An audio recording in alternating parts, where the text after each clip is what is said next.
On va maintenant parler du contrôle du dos et plus précisément des étranglements qu'on peut faire depuis le dos, notamment le RNC, le cross collar choke, donc l'étranglement col croisé, et le single wing.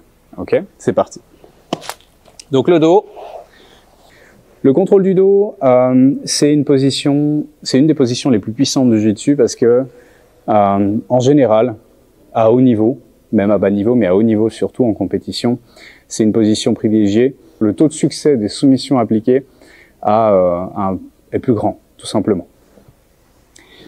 Quand on est dans le dos, il faut comprendre que il y a deux parties. Il y a la seat belt, donc le contrôle du haut du corps, et ce qu'on appelle les crochets, okay, le contrôle du bas du corps avec les pieds.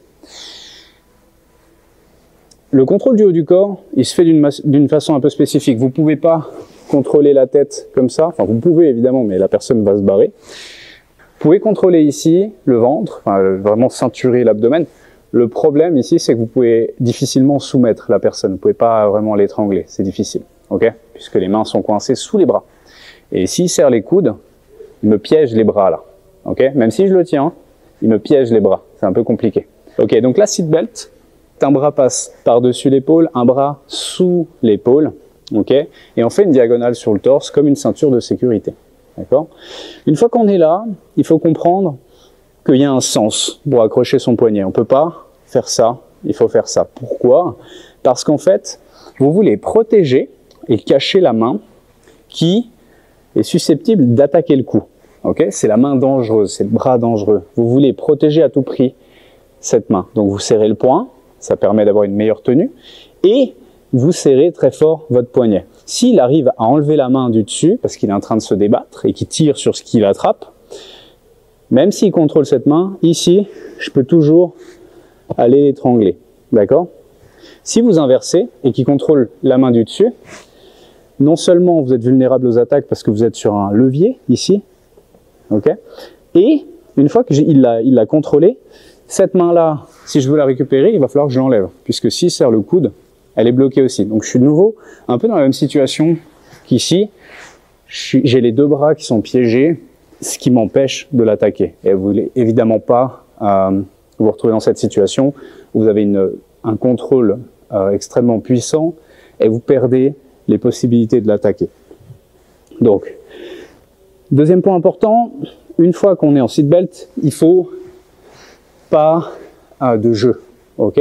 Et quand je dis pas de jeu, c'est faut comprendre que la personne, elle va essayer de se tourner, elle va sortir de là, d'accord?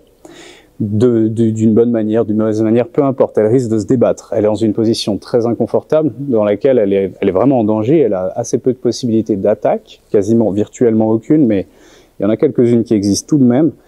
Et le problème ici, c'est que si moi je contrôle pas très fort la seat belt, il risque de tourner,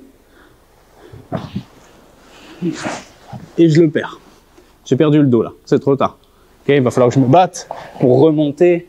Et souvent, il protège son dos, il va mettre son dos au sol, ce qui fait que j'ai perdu le dos. J'ai perdu l'opportunité, une opportunité extrêmement bonne, extrêmement importante. On va refaire la même chose en ayant la seat belt complètement serrée. Ok, c'est parti. C'est déjà beaucoup plus dur pour lui de se déplacer. Et je suis là, et je reste attaché comme un sac à dos. Et je me réajuste toujours. Et c'est difficile pour lui de se débarrasser de moi. Ok? Pensez à un sac à dos ou un koala sur sa branche ou ce que vous voulez, mais il faut tenir. Ok?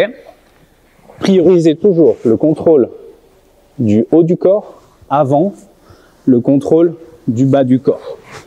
Ok? C'est important parce que, comme vous venez de le voir, si j'essaye, peu importe la position, de d'abord mettre mes crochets avant de contrôler le dos, rien ne l'empêche de s'en aller ou de partir en avant, ok? Et si il part en avant et que j'ai pas le contrôle du corps, je le perds, tout simplement.